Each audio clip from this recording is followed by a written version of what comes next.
What is going on, YouTube? Savage here. In today's Warzone breakdown, we will be covering some random trio squads. And what this allows us to do is put ourselves in the position of these players, put us in their shoes, and cover the do's and don'ts of what they're doing as enemies. That way, if you guys are out here making these common mistakes like most of these players are, you guys can realize it and hopefully stop. But before we dive into the video, make sure you leave a like on the video, subscribe with notifications on. But without any further ado, let's go ahead and dive into the gameplay. Let's see what happens. What are we doing? Come on, man! I didn't shoot his dead body. I'm not a toxic piece of shit. Yes, you are, Savage. Yeah, I know. The whole reason why I love spectating randoms is because this is the shit we see day in and day out. 90% of lobbies we spectate, they always making the same mistakes. There's different positions, different scenarios, different teams are in, and this gives us a chance to kind of see different situations, and I'll kind of guide you in and out of what to do and what not to do.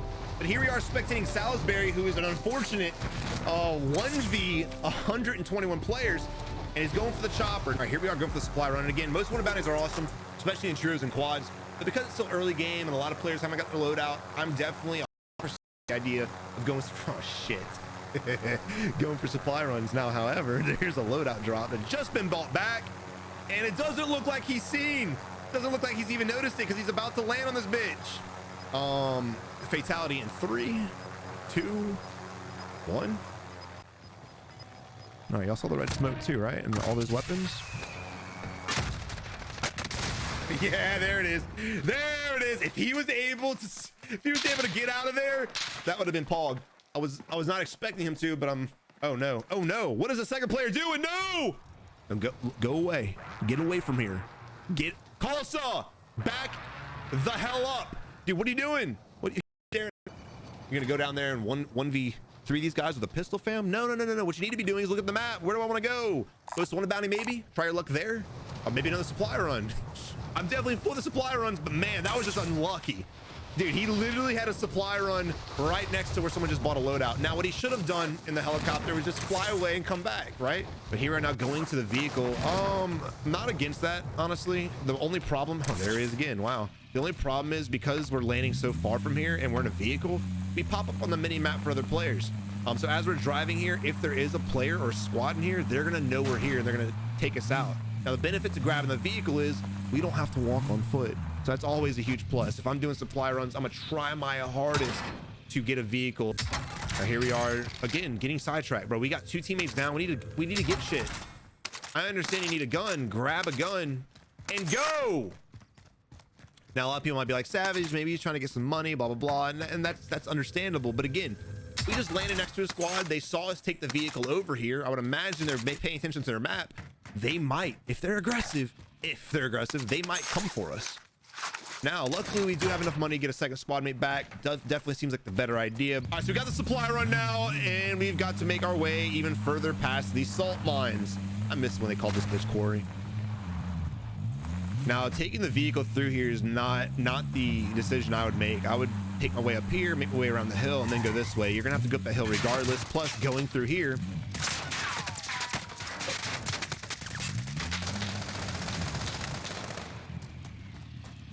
right when I'm talking about it. We'll wait.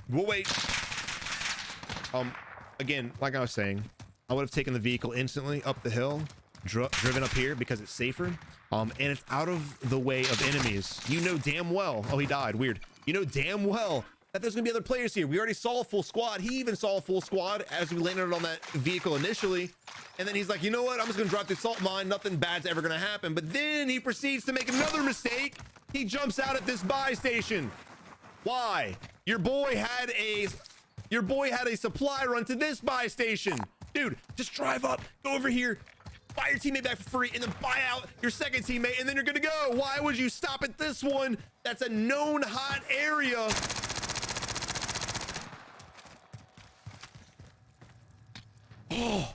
Oh, your teammate's a dickhead. Oh, never mind. Oh, I thought he bought a self-res and didn't buy a loadout. I didn't see how much money they had originally. I think that's what he thought too. All right, but now here we are spectating Feast with 3 kills, Mickner with 1, and Garnell with 2. But again, let's go. They've got momentum. We got a most wanted bounty right next to us. We definitely start hunting down. We've already got 1 teammate in pursuit. Hurry up and spectate the next player. Pretty please. Come on. We'll wait, Activision. We'll wait. That's fine.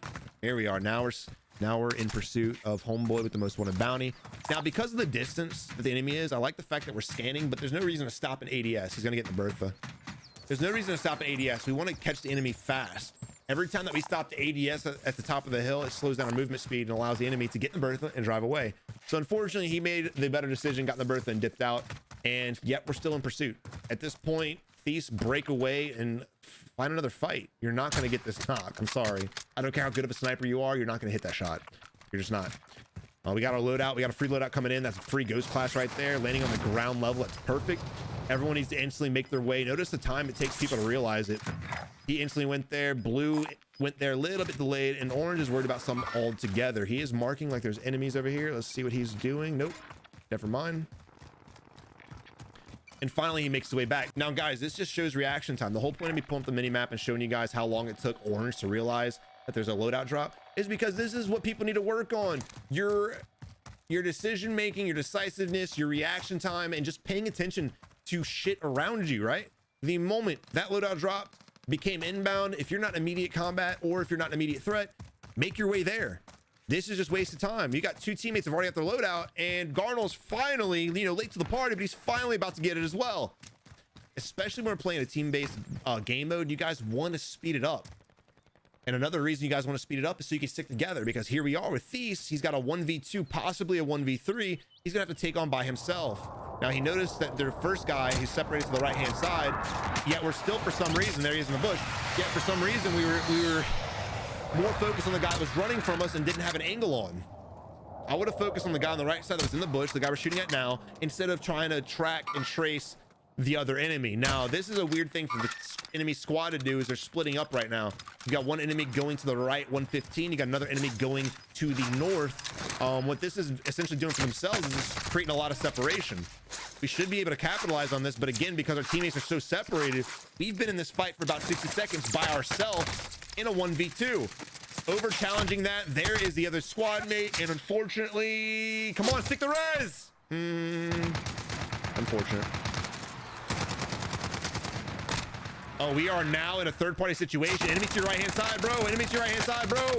He still gets it somehow.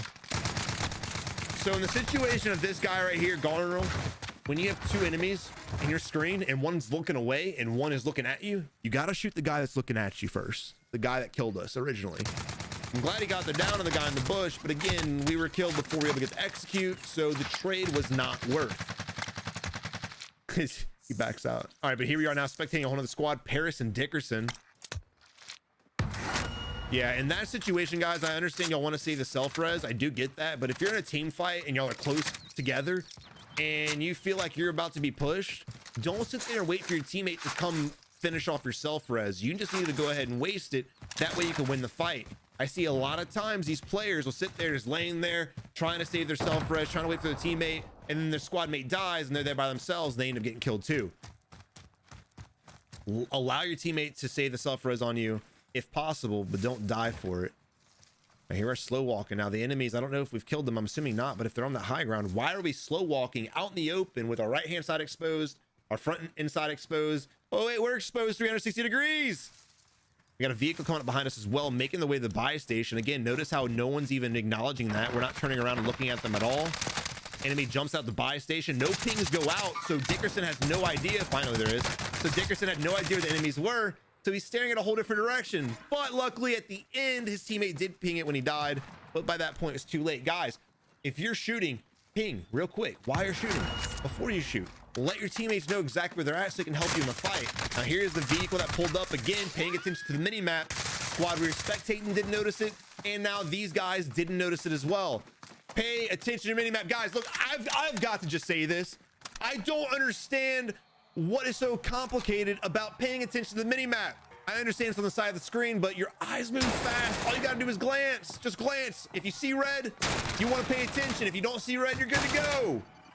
I mean, it's not a complicated thing. People lose their lives in this game. People lose matches with this game, and people lose gunfights in this game because they don't pay attention to that big ass square in the top left-hand corner. It's there for a reason, guys. It is there for a reason. And it's funny, dude, a lot of these guys that don't use their mini-map are the same guys that were bitching about Modern Warfare not having a mini-map when it first came out, right? They love to bitch about it, but they won't ever use it when they need to. And I know I'm getting heated right now, guys, but look, a lot of y'all would increase your KD, your win-loss percentage, and just your overall fun in Warzone if you paid attention to that big square box in the left-hand corner. All right, here we are now spectating Mackie. We're not going to spectate them because he's just sitting still. We're going to spectate Yenal taking shots. Now, why he's the only one shooting at this enemy is mind-blowing to me. We have him broken. All our teammates needed to do was shoot a bullet or two at him, get the hits, and that's a kill. Now, here we are clearly spectating the team leader running right to the enemy. He's shooting through the tree. That's a little weird. We need to pop our plates as we run, pop your plates as you run, slide cancel as well. That way you can keep movement speed. Okay. And look at the squad mates. Look at our two teammates right now, completely oblivious to what the hell's going on. This guy's in the building. We don't know if he's by himself. I don't like the fact that we're exposed 100%. There is another teammate. I don't like the fact that our back was exposed the whole time we're standing at the door. Now look. Are we paying attention to this ping or not? I think we are. We've got him gate kept, so all we gotta do is play patiently, but you don't want to play too patient because right now we are exposed. We are in the open, and there is another team messing with our teammates over here. So you want to win this fight fast. Play patient by not jumping into immediate death, but you don't want to play this slow. There's the enemy on the right-hand side. You just saw him. Nope, to your right. It's behind it. He's running. He's gone. You have no idea. He's completely gone. Guys, train your eyes for movement. Train your eyes to spot movement. That will help you guys tremendously. It's amazing that when we're spectating players, we see these guys, these enemies running around, and no one ever notices them. Here we are, still super tunnel vision on the same area. And again, we have an entire hill to our left-hand side. Very surprised the team that was up there did not shoot and kill us. Farber actually looks to be going in, so we're gonna spectate the him real quick. Yanal is still so damn paranoid about that blue building right now. Blue may die. I don't know. Blue may handle this by himself. Again, another example where we have teammates and everyone's just kind of doing their own shit. It's not even like they're split off. They're together, but they're not fighting together. It's weird. Got a guy on the top of the red roof building. We need to be playing the rock. We're sitting in the open ADS. Get to the rock, get to the tree and ADS. I like this, minus the crouch. Now we have a ridge too. We could work the ridge to the left-hand side and get a better angle on the enemy. This again is very dangerous, crouched in the open like this. I'd rather be head glitching this ridge or sitting behind that rock. Otherwise, we're going to get absolutely obliterated. Guys, please pay attention to elevation, ridges, rocks, cover, concealment, shit like that. Don't ever try to challenge the enemy out in the open. If you're ADS on a corner trying to pre-fire the enemy or trying to hold that angle and you have no cover in front of you and he's somewhat a tad bit better than you, he will destroy you every single time. Try to always go into fights assuming the player fighting is better than you. Of course, as you're fighting them, you'll figure out real quick if they are or not. But if you go into every fight assuming the person you're fighting is a goat, you'll probably play a little bit safer as far as utilizing cover is concerned. Once you guys maintain your aggressiveness, definitely play with cover. That's why it's there, boys. Here I drop in place for our teammates. Shout out to the homies. I vibe with that for sure. We do have enough money to buy a UAV as well. I don't like the idea of buying self-res in this position. We got a UAV at least. Good stuff. So when it comes to team-based games, I usually don't buy a self-res until after I've wasted my gulag. That's just personal preference. No strategy to that at all. My thought process behind that is I don't want to buy a self-res when I have a second life waiting for me, right? I don't want to waste the money. I'd rather play super aggressive and chase down UAVs and kills. Then that way, if I die, I can just come right back, assuming I win my gulag. And then when that's my last life, I'll probably buy a self-res depending on the vibe of the map, the vibe on this lobby, and also the vibe of the team. But here we are now. I'm working our way over here. This isn't a bad idea. So if you guys are looking at the circle and you want to play super aggressive, you already know. Go over here. You got bounties right here you can kill. You got a lot of people going to be rotating from military, rotating from array and TV station. This is going to be a huge ass area where most of the players are going to be at. We will have probably 1-2 teams in this area right here. And I would imagine there would be a team on the hill as well. Don't understand why he's staring at the ground. This is something also I want to point out, guys. When y'all are playing this game, I know that when you're looting, you instinctively want to look at the ground, and you can look at the loot. I'm fine with that. but make sure you get your reticle, the little dot on your screen, the crosshair, so to speak, the reticle. Make sure you get your little reticle and line it up horizontally. You don't ever want to be staring at the ground, because whenever an enemy pops out, you're gonna have to pull up and over on the crosshair to direct it to your enemy. If your reticle's on the horizon, all you gotta do is whip it back and forth, right? Just snap one way. That's it. Less corrections, a lot more accuracy, and also you're not staring at the ground, so you can see more shit. All right, looks like we are going to go playing the passive route, playing the edge. It is a smart idea. I'm not against it at all. Play how you guys want to play. So because it's a passive play, we're going to go from a passive mindset for the rest of the match until we spectate a different team, if we spectate a different team. So what we need to do right now is, if I'm in this position, I don't want to sit here and watch things and this bullshit. We need to go ahead and get here. Because if there is a person here or here and they haven't identified themselves yet, aka revealed themselves or shot at us, they probably won't until the circle forces them out. So I would go ahead, get in this position, clear out all of this area, get safe in the zone, and then you can just sit here and wait for people to leave these compounds and go out in the open. You can wait for fire station, you can wait for police station, all funnel to you. Again, this is a passive strategy, but it's a strategy to work.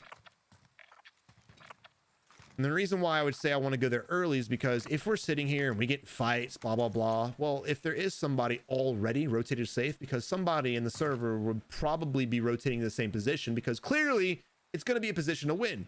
But let's say someone goes here, which there should be. If we start getting in action and combat and shooting our guns, these guys will instantly know we're here, and they're going to suppress us and gatekeep us. Oh, weird. Weird. And same situation. Okay, we know there's an enemy up there. I really wouldn't shoot at him. He's got his back to us. He's running away. You need to make your way to safety. The last thing you want to do is piss off an entire trio squad who's sitting on the edge with the high ground, with the ridges, with the hill, with the trees, and make it extremely hard for you guys to rotate.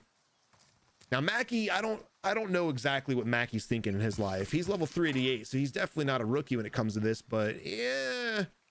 Here we are heart beating too. Stop doing this. Heartbeats won't reach that ping. I promise you. Okay, maybe get a little bit closer. 5 extra feet. I'm gonna hold it out. Hold it out. Yeah. No, guys, absolutely not. Oh my God, bro. You need to zoom out of that. Holy shit. I do respect the AX50. It's one of my that is my favorite sniper, to be honest. I love that gun. His builds are interesting. He's running a sniper with a Grawl that's built for a range. It has a long range build on it right now. So he's got 2 long range weapons and he's holding a heartbeat out. So my thing here is, if you have 2 long range weapons, why do you even have a heartbeat sensor? If you spot somebody on heartbeat, that means they're relatively close and they're gonna shit down your throat. Dude, right gun for the right fight, and we have the wrong one. Here we are peeking the entire ridge with our heartbeat out. I'm not gonna say anything anymore. We're respecting someone else. That guy clearly has never played a video game before. All right, so yeah. See, you're too busy in your heartbeat. You almost ran into it. Don't shoot it. Don't shoot it. Strategy, passive, right? All right, now look in the circle. We need to make our way over to this area. It's going to be a hell of a ravine. Now notice that they're not even looking in the circle. They're not even pre-planning where they go. They're going to stay on the edge as long as they possibly can. The problem with staying on the edge of the circle is eventually it's going to go in the center. Eventually, I highly doubt it's going to snap back to the right-hand side. I'm in favor at all. Farber getting killed, Glint further off in the tree line. Yanal not paying attention to it, going for the execute instead of paying attention to the Glint that's right above the loadout drop. And again, no cover, no concealment, sit in the open. There's the Glint right there again, and still no given. Amazing. But going back to the circle, guys, we need to start looking in this area, start knocking out these guys behind cover, start clearing it out. This guy's literally revealing his position right now. Teammates getting shot at from behind. We need to go ahead and help him out. Relying too much on aim assist and just spraying and praying. That's not what you need to do. Guys, look, when you're shooting the enemy, look at your crosshair, focus on your crosshair, and line that crosshair up with the enemy. The level of heartbeat censoring out here is just astronomical. There's an enemy on the right-hand side.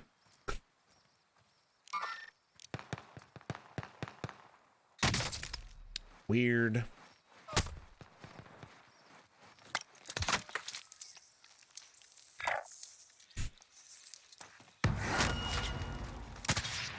Tip number 48 of this match: do not get tunnel visions.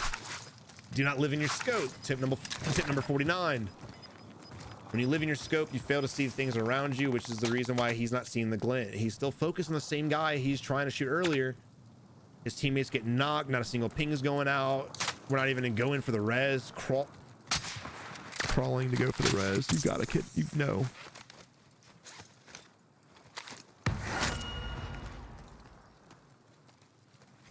man, step it up, guys. You got to have a little bit of aggression, a little bit. I get it. It's in game. You've made it this far. You know, adrenaline's going through the roof for those of you who haven't been in this position that much, and you don't want to lose because you feel like it's a waste of time. Well, guess what's going to happen?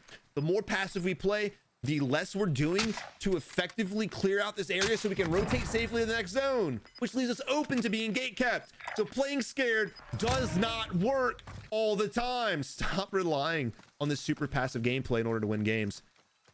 Thankfully, Farber's kind of nasty with the AX50, getting some kills. Again, it's too reliant on the heartbeat sensor, bro. What are you heartbeating? Laying prone for the entire hill to see us while I pop a reload. Maintain movement at all time, guys. We got pings going out. We're not even going to look or scan it at all. Plates being dropped. We got a lot of shit going on right now. Back completely exposed to the enemies. I mean, dude, this is a plastic lobby. 100% sure. Look how long it takes for him to line up his crosshair with the head. I respect the patience, but notice how he holds his breath. Do not hold your breath when you're in a sniper scope. Do not hold your breath when you're ADS with a sniper until you're about ready to fire. People like this that take a long time. The gas also closing in, guys. You might want to go. People that stay in their scope and hold their breath, they're going to miss most of their shots because they're going to run out of lungs. Again, dude, there's another team on the map. There's a whole nother team on the map, but luckily they're playing just as passive as we are. Somehow we get the kill. Teammate does not secure the res. Again, super tunnel vision. All of a sudden, weird. The third team coming from the right hand side, and teammates again have no idea. No ping is going out, no nothing. When you're down, guys, pull up the map and just click something. Ping where you think the enemy's at. It can help win the game. Now we're down to 2 guys because of the same situation. Looks like 1 player's about to solo us. There's 2, and does Mackie go down as well? He's in the gas taking. Oh, he's going for the res right now. This is ballsy. We don't have a gas mask, so I don't really know exactly what's about to happen. We got to jump off and probably get 1 tap by the enemy to the right hand side. Mackie in this position should have tried to win the gunfight, because even if you res your teammates, they're going to get down. Did he get the kill? He did. Good shit. All right, now it's a no. It's a GG. Guys, look, I know that was slow ass gameplay. I know, but you guys see why I really want to post slow gameplay once a week, because there is a huge part of the community that still plays like this, and I want to help those players break out of these bad habits. I don't expect everybody to be a goat. I don't expect everybody to have good aim and things like this, but when it comes to basic mistakes that people still make, until I see people stop making these mistakes, I'm gonna keep posting these types of games. But I really hope you enjoyed the video. Again, if you did, leave a thumbs up, subscribe with notifications on, and until next time, you have a good one and good luck in Warzone.